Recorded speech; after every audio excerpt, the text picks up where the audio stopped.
Beyond ಹೆಡ್ಲೈನ್ಸ್ನ ಮತ್ತೊಂದು ವಿಡಿಯೋಗೆ ಸ್ವಾಗತ. ನಿಮಗೆ ಗೊತ್ತಾ, ಬೆಂಗಳೂರು ಸುತ್ತಮುತ್ತ ನ್ಯೂ ಟೌನ್ಶಿಪ್ ನಿರ್ಮಾಣವಾಗ್ತಿದೆ. ಎಲ್ಲಿ ಗೊತ್ತಾ? ಇದರಿಂದ ಏನೆಲ್ಲ ಸಾಧ್ಯವಾಗುತ್ತೆ ಗೊತ್ತಾ? ಹೇಗಿರಲಿದೆ ಎಲ್ಲದಕ್ಕೂ ಈ ವಿಡಿಯೋದಲ್ಲಿ ಕಂಪ್ಲೀಟ್ ಆಗಿ ಮಾಹಿತಿ ಕೊಡ್ತೀನಿ. ಮಿಸ್ ಮಾಡದೆ ಕೊನೆ ತನಕ ವಿಡಿಯೋ ನೋಡಿ. ಬೆಂಗಳೂರು ಈಗ ಭಾರತದ ಸಿಲಿಕಾನ್ ವ್ಯಾಲಿ. ಬೆಂಗಳೂರು ಭಾರತ ಸೇರಿದಂತೆ ಎಲ್ಲೆಡೆಯಿಂದ ಜನರನ್ನ ತನ್ನತ್ತ ಸೆಳೀತಾ ಇದೆ. ಇದರಿಂದ ಬೆಂಗಳೂರಲ್ಲಿ ಜನಸಂಖ್ಯೆ ದಿನೇ ದಿನೇ ಹೆಚ್ಚಾಗ್ತಿದೆ. ಹೆಚ್ಚಾದ ಜನಸಂಖ್ಯೆಗೆ ತಕ್ಕಂತೆ ಮೂಲಸೌಕರ್ಯ, ಕುಡಿಯುವ ನೀರು ಪೂರೈಕೆಯೇ ದೊಡ್ಡ ಸವಾಲಾಗಿದೆ. ಬೆಂಗಳೂರು ಮಹಾನಗರದ ಮೇಲೆ ಒತ್ತಡ ಹೆಚ್ಚಾಗ್ತಾ ಇದೆ. ಈ ಒತ್ತಡವನ್ನು ತಗ್ಗಿಸಲು ಬೆಂಗಳೂರಿನ ಸುತ್ತ ಸ್ಯಾಟಲೈಟ್ ಟೌನ್ಶಿಪ್ ನಿರ್ಮಾಣಕ್ಕೆ ಈಗ ರಾಜ್ಯ ಸರ್ಕಾರ ನಿರ್ಧರಿಸಿದೆ. ಮೊದಲ ಹಂತದಲ್ಲಿ ಗ್ರೇಟರ್ ಬೆಂಗಳೂರು ಡೆವಲಪ್ಮೆಂಟ್ ಅಥಾರಿಟಿ ಅಡಿ ಬಿಡದಿ ಬಳಿ ಟೌನ್ಶಿಪ್ ನಿರ್ಮಿಸಲು ರಾಜ್ಯ ಸರ್ಕಾರದ ಕ್ಯಾಬಿನೆಟ್ನಲ್ಲಿ ಒಪ್ಪಿಗೆ ನೀಡಲಾಗಿದೆ. ಹಾಗಾದರೆ ಬಿಡದಿ ಟೌನ್ಶಿಪ್ನಲ್ಲಿ ಏನೇನಿರಲಿದೆ? ಬಿಡದಿಯಲ್ಲಿ ಯಾವ ಭಾಗದಲ್ಲಿ ಟೌನ್ಶಿಪ್ ನಿರ್ಮಾಣ ಮಾಡಲಾಗುತ್ತೆ? ಇದಕ್ಕಾಗಿ ರಾಜ್ಯ ಸರ್ಕಾರ ಏನೇನು ಸಿದ್ಧತೆ ನಡೆಸ್ತಾ ಇದೆ? ಬಿಡದಿ ಬಳಿಕ ಬೇರೆ ಎಲ್ಲಿ ಟೌನ್ಶಿಪ್ ನಿರ್ಮಿಸುವ ಪ್ಲಾನ್ ಇದೆ ಅನ್ನೋದರ ಮಾಹಿತಿ ಇಲ್ಲಿ ಕೊಡ್ತೀನಿ. ಬೆಂಗಳೂರಿನ ಮೇಲೆ ಹೆಚ್ಚಾಗ್ತಾ ಇರುವ ಒತ್ತಡ ಕಡಿಮೆ ಮಾಡೋ ಉದ್ದೇಶದಿಂದ ಬಿಡದಿ ಟೌನ್ಶಿಪ್ ಅನ್ನು ನಿರ್ಮಾಣ ಮಾಡಲಾಗ್ತಾ ಇದೆ.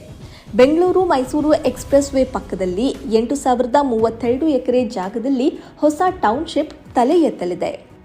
ಬಿಡದಿ ಬಳಿಯ 10 ಗ್ರಾಮಗಳಲ್ಲಿ ಹೊಸ ಟೌನ್ಶಿಪ್ ನಿರ್ಮಾಣಕ್ಕಾಗಿ ಭೂಮಿಯನ್ನು ಸ್ವಾಧೀನ ಮಾಡಿಕೊಳ್ಳಲಾಗ್ತಾ ಇದೆ. ಭೈರಮಂಗಲ, ಬನ್ನಿಗೆರೆ, ಹೊಸೂರು, ಕೆಜಿ ಗೊಲ್ಲರಪಾಳ್ಯ, ಕಂಚುಗಾರನಹಳ್ಳಿ, ಅರಲಾಳು ಸಂದ್ರ, ಕೆಂಪಯ್ಯನಪಾಳ್ಯ, ಕಂಚುಗಾರನಹಳ್ಳಿ ಕಾವಲ್, ಮಂದಲಹಳ್ಳಿ, ವಡೇರಹಳ್ಳಿ ಗ್ರಾಮಗಳಲ್ಲಿ ಭೂಮಿ ಸ್ವಾಧೀನಪಡಿಸಿಕೊಳ್ಳಲಾಗ್ತಾ ಇದೆ. ಈ ಟೌನ್ಶಿಪ್ ಅನ್ನ ಜನರ ವರ್ಕ್, ಲಿವ್ ಆ್ಯಂಡ್ ಪ್ಲೇ ಕಲ್ಪನೆಯನ್ನ ಇಟ್ಕೊಂಡು ನಿರ್ಮಿಸಲಾಗ್ತಿದೆ. ಅಂದರೆ ಟೌನ್ಶಿಪ್ನಲ್ಲಿ ವಾಸಿಸುವವರ ವರ್ಕ್ ಮತ್ತು ಲೈಫನ್ನು ಬ್ಯಾಲೆನ್ಸ್ ಮಾಡುವಂತೆ ಟೌನ್ಶಿಪ್ ಅನ್ನ ನಿರ್ಮಾಣ ಮಾಡಲಾಗ್ತಿದೆ. ಹೊಸ ಟೌನ್ಶಿಪ್ನಲ್ಲಿ ಇಂಟಿಗ್ರೇಟೆಡ್ ಇಂಡಸ್ಟ್ರಿಗಳು ಇರುತ್ತೆ.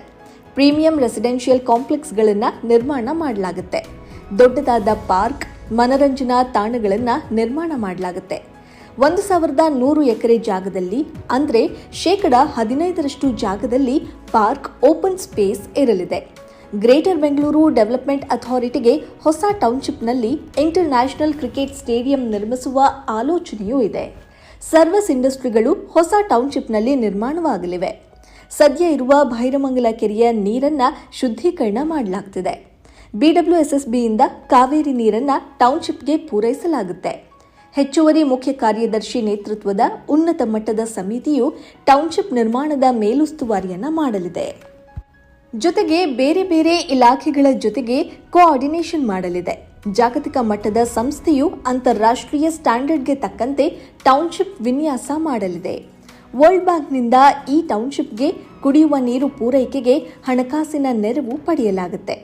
ಈ ಹೊಸ ಟೌನ್ಶಿಪ್ಗೆ ಉತ್ತಮ ರಸ್ತೆ, ರೈಲು ಸಂಪರ್ಕ ನೀಡಲಾಗುತ್ತೆ.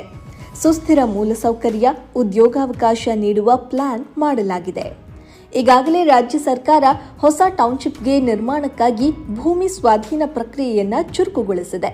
ಭೂ ಸ್ವಾಧೀನಕ್ಕೆ ಅಧಿಸೂಚನೆ ಹೊರಡಿಸಿದೆ. ಭೂಮಿ ಮಾಲೀಕರಿಗೆ ಭೂ ಸ್ವಾಧೀನದ ವಿರುದ್ಧ ತಮ್ಮ ಆಕ್ಷೇಪಣೆ ಸಲ್ಲಿಸಲು ಅವಕಾಶ ನೀಡಲಾಗಿದೆ. ಉದ್ದೇಶಿತ ಟೌನ್ಶಿಪ್ 10 ಗ್ರಾಮಗಳಲ್ಲಿ ಜನರು ಭೂಮಿ ಮಾರದಂತೆ, ಬೇರೆಯವರಿಗೆ ವರ್ಗಾವಣೆ ಮಾಡದಂತೆ ನಿರ್ಬಂಧ ವಿಧಿಸಲಾಗಿದೆ. ಭೂಮಿ ಕಳೆದುಕೊಳ್ಳುವ ರೈತರಿಗೆ ಮುಂದಿನ 1 ವರ್ಷದಲ್ಲಿ ಹಣಕಾಸು ಪರಿಹಾರ ನೀಡಲಾಗುತ್ತೆ. ಮುಂದಿನ 3 ವರ್ಷದಲ್ಲಿ ಅಭಿವೃದ್ಧಿ ಹೊಂದಿದ ಭೂಮಿಯನ್ನ ಪರಿಹಾರದ ರೂಪದಲ್ಲಿ ನೀಡುವ ಪ್ಲಾನ್ ಇದೆ. ಗ್ರೇಟರ್ ಬೆಂಗಳೂರು ಡೆವಲಪ್ಮೆಂಟ್ ಅಥಾರಿಟಿ ಈಗಾಗಲೇ 4,000 ಪ್ರಾಪರ್ಟಿಗಳನ್ನು ಡಿಜಿಟೈಸ್ ಮಾಡಿದೆ. ಬಿಡದಿ ಬಳಿ ಟೌನ್ಶಿಪ್ ನಿರ್ಮಿಸುವ ಉದ್ದೇಶ ರಾಜ್ಯ ಸರ್ಕಾರಕ್ಕೆ 2005ರಿಂದಲೂ ಇದೆ. ಆದರೆ ಈಗ 20 ವರ್ಷದ ವಿಳಂಬದ ಬಳಿಕ ಕಾರ್ಯರೂಪಕ್ಕೆ ತರಲು ರಾಜ್ಯ ಸರ್ಕಾರ ಹೊರಟಿದೆ. ಬಿಡದಿ ಟೌನ್ಶಿಪ್ ನಿರ್ಮಾಣವಾದರೆ ಬೆಂಗಳೂರಿನ ಮೊದಲ ಸ್ಯಾಟಲೈಟ್ ಟೌನ್ಶಿಪ್ ಆಗಲಿದೆ. ಟೌನ್ಶಿಪ್ ನಿರ್ಮಾಣಕ್ಕಾಗಿ ಕನ್ಸಲ್ಟೆಂಟ್ ಅನ್ನು ಕೂಡ ರಾಜ್ಯ ಸರ್ಕಾರ ನೇಮಿಸಿಕೊಳ್ತಿದೆ. ಹೊಸ ಟೌನ್ಶಿಪ್ ಟೆಕ್ನಾಲಜಿ ದೃಷ್ಟಿಯಿಂದ ಅಡ್ವಾನ್ಸ್ ಆಗಿರುತ್ತೆ. ಸುಸ್ಥಿರ ಸಿಟಿ ಸೆಂಟರ್ ಆಗಿ ಅಭಿವೃದ್ಧಿ ಮಾಡಲಾಗುತ್ತೆ. ಹೊಸ ಟೌನ್ಶಿಪ್ 37 ಕಿಲೋಮೀಟರ್ ಎಕನಾಮಿಕ್ ಕಾರಿಡಾರ್ ಹೊಂದಿರಲಿದ್ದು ನೈಸ್ ರಸ್ತೆಗೆ ಕನೆಕ್ಟ್ ಆಗಲಿದೆ. ಜೊತೆಗೆ NH204, NH275 satellite town ring ರೋಡ್ಗೆ ಕನೆಕ್ಟ್ ಆಗಲಿದೆ.